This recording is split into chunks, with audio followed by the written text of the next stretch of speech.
Have you ever wondered how one breakthrough study could reshape the future of your practice's financial health overnight? Welcome to ShockDoc Medical.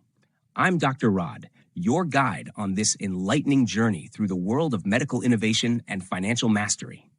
Today, we're diving deep into Lecture 5, Financial Management Fundamentals. Whether you're a clinician looking to understand the business side of medicine or simply a curious mind, you're in for an adventure. Imagine sitting in your favorite coffee shop, chatting with a friend about a topic that not only impacts patient care, but also the sustainability of your practice. That's the vibe we're going for today. We're going to explore the nuts and bolts of financial management, from the very basics of income statements and balance sheets to the intricacies of budgeting, forecasting, and cost analysis. And believe me, understanding these concepts is just as critical as knowing the latest treatment protocols. Let's start with the cornerstone of financial management, the financial statements. Think of these as the medical charts of your practice's finances.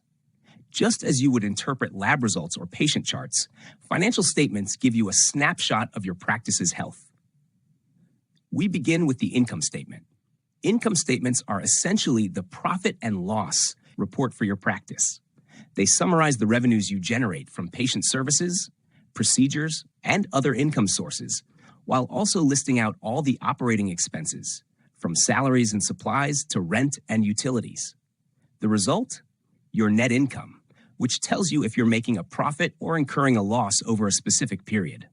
This statement is crucial for understanding operational efficiency and setting strategic goals. Next, balance sheet. The balance sheet is like taking a financial snapshot at a single moment in time. It details your practice's assets, everything you own like equipment, cash, and receivables. It also lays out your liabilities, which are your obligations such as loans and accounts payable. The difference, or equity, represents the net value of your practice after subtracting liabilities from assets. This document is key to evaluating financial stability and planning future investments. And don't forget the cash flow statement. A cash flow statement tracks the flow of cash in and out of your practice. It's divided into three parts: operating activities, day-to-day patient care cash flows; investing activities, cash related to purchasing equipment or technology upgrades; and financing activities, cash from loans, repayments, or equity contributions. Ensuring you have enough liquidity is vital for daily operations and growth opportunities. Now, let's talk about planning, specifically budgeting and forecasting. Imagine a financial plan as if you were mapping out the treatment plan for a complex patient case. Every detail matters. Budgeting involves creating a financial roadmap for your practice over a specific period, be it monthly, quarterly, or annually. Start by reviewing historical data to set realistic benchmarks. Then identify all your revenue streams, such as patient volume and service fees. Don't forget to project your expenses, like staffing, supplies, and utilities. This process helps you control spending and sets the stage for future investments. Forecasting takes budgeting a step further by using historical data and current market trends to predict future performance. You might use trend analysis or scenario planning to evaluate best case, worst case, and most likely financial outcomes. This proactive approach is essential for adapting to market changes and seizing new opportunities. Every practice has fixed and variable costs, kind of like the difference between a routine checkup and an emergency procedure. Let's break it down. Fixed costs are your unavoidable expenses, such as rent, salaries, and insurance. No matter how many patients you see, these costs remain the same. Understanding fixed costs is essential because they must be covered regardless of revenue fluctuations. Variable costs, on the other hand, change with the level of services provided. Think of costs like medical supplies, utilities, and lab tests. By effectively managing these, you can improve your profit margins, especially during lean times. Then there's the break-even analysis. This tool calculates the point at which your total revenues equal your total costs, meaning you're not making a profit, but you're not losing money either. This analysis is crucial for determining the viability of new services or expansion plans. Let's round out our discussion by looking at some of the most critical metrics, financial KPIs, that keep your practice's financial pulse in check. Revenue per patient.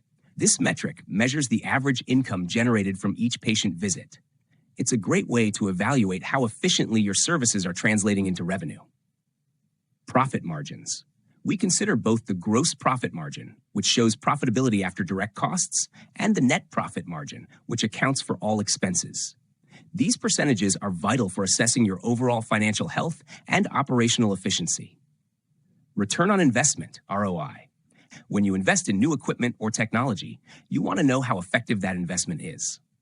ROI measures the net gain relative to the cost, ensuring that your capital is working as hard as it can to drive growth and improve patient outcomes. Now, why is all this important? Imagine you're managing a practice that's like a finely tuned machine. Each part, from patient care to financial management, must operate in harmony. A strong grasp on these financial fundamentals can be the difference between a thriving practice and one that struggles to keep up. I've seen firsthand how understanding these elements can help practices not only survive but flourish. It's the secret sauce that empowers you to invest in new technologies, enhance patient care, and even innovate treatment protocols.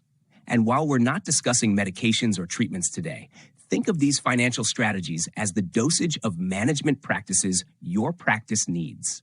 Every component must be measured and administered with precision to ensure optimal outcomes. As I was reviewing these concepts, I couldn't help but recall a conversation with a financial consultant who likened budgeting to crafting a personalized treatment plan. They said, "You wouldn't prescribe a one-size-fits-all medication to a patient, so why settle for a generic budget?" This analogy really struck a chord with me. What about you?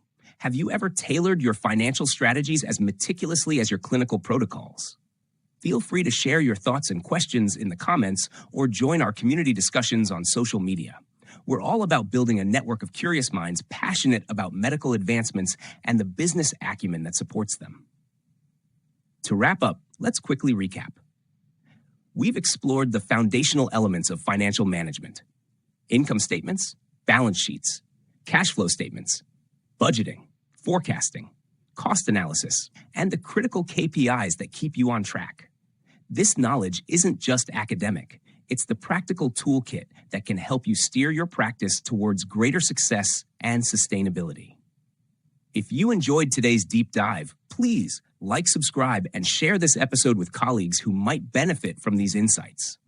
And don't forget to join the conversation. Your questions and insights are what make this community so dynamic. Stay tuned for next week's episode, where we'll uncover another groundbreaking discovery that might just change everything in the world of medicine. Until then, I'm Dr. Rod, signing off with a promise to keep exploring the intersections of healthcare and innovation.